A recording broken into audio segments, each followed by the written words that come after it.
All right, so the next thing you guys are working on in terms of your project is the data submission. And then my plan for Friday is for us to do a mini lecture and then have time in the computer lab to actually work on the next step, which is working on relationships.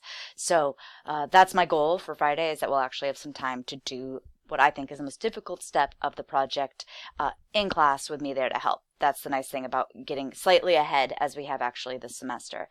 So data submission, you guys have probably already uploaded this. Personally, what I would have done here if I were a student, actually I think a lot of people have, this is not even the thing I meant to talk about, is to just, if you have your data in Google Sheets, which is the best way to edit your data, to just click the Share tab and then get a shareable link, or just copy the link here and then post that as your submission for that data submission. Now, the question is where, this is where it was meant to be.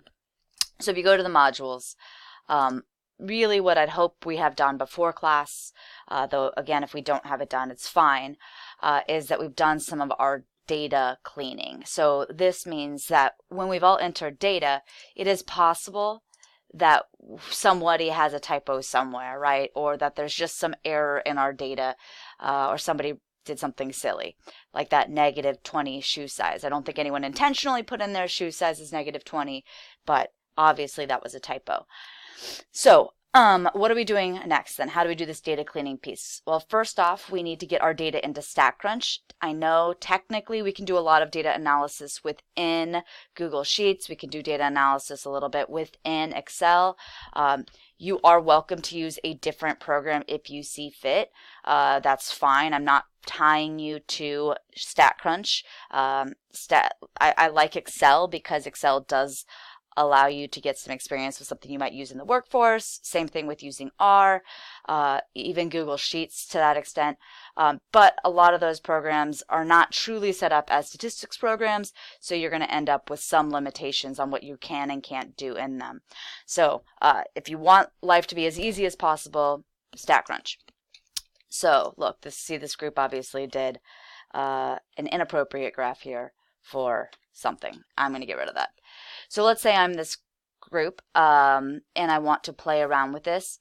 First thing I want us all to notice is that they have this issue with gender. Let's ignore it for a second. I'm actually going to take this into StatCrunch as is all foobarred, because this is somebody else's data inside of their, this is like a shared with me. So anyways, StatCrunch, I'm going to log into the Mesa 119 StatCrunch site. I'm going to click Open StatCrunch. And then I'm going to go back to that Google Sheet. And this could be an Excel document, whatever. There are ways within StatCrunch to import data, to load data from places. I think copying and pasting is just simpler. So I'm going to just go ahead, grab all of this data that these people had. They grabbed a lot of people. I'm going to copy. Oops, I didn't go far enough. Let's go down a little bit further. I'm going to copy that. Either Control-C or Command-C. I'm going to go back to StatCrunch. Remember, there were names at the top of that, so I'm actually going to click on the names here, and then I'll do my paste command. So I can see I've got all of my different pieces. Everything looks good. Now, this is not saved within StatCrunch. So if you want to save this, you want to make sure you do Data, Save, and then let's name this Sample Project Data. All right, now if somebody else in my group goes into this, say on Friday, they're going to go, when you go into StatCrunch, it looks like this. They'll go to My StatCrunch, My Data, and they can see that sample project data there. So you might have to do a little bit of scrolling. As you can see, many of my other class students have saved their data already. So I've got my sample project data in. Now what's the data cleaning piece all about? Oops, that's not what I wanted. Where's that data cleaning? How did I manage to lose it? It's not even here. Oh, I went to this. Data cleaning. So this is really straightforward. It's 5 points. That's how basic it is. You're going to individually look at a variable, not something somebody else has looked at, and you're going to just make a display or a summary. So let's look at one I know is going to have an issue for this sample. I'm going to move stuff over because right now I'm having problems. So I see already some issues with this gender category. So if I'm looking at gender, that's categorical.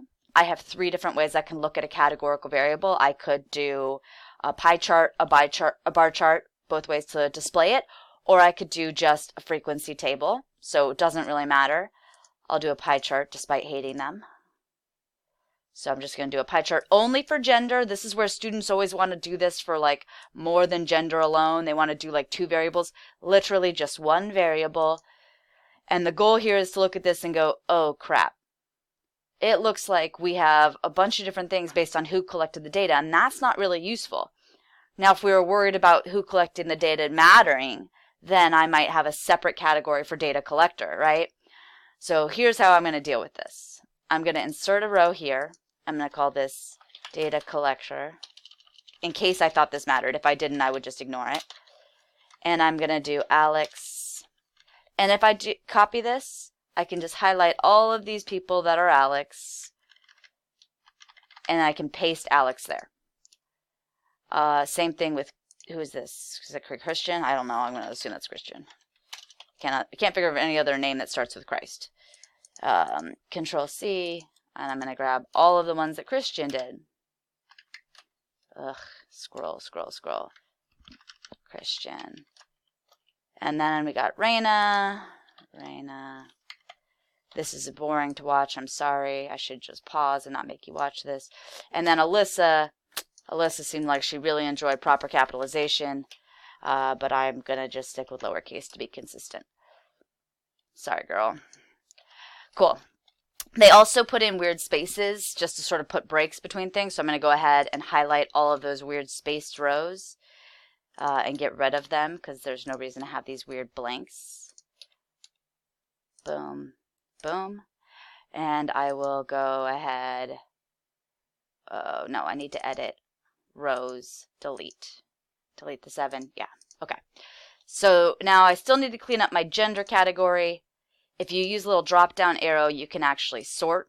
So now all the, besides the fact that Alyssa used capitalization, they're all in order with the names at the end. So I'm just going to replace all of these, just copy and paste with female. Before I fix the males, I'm going to go and do this for all of the females, regardless of who collected their data. And then the same thing with male.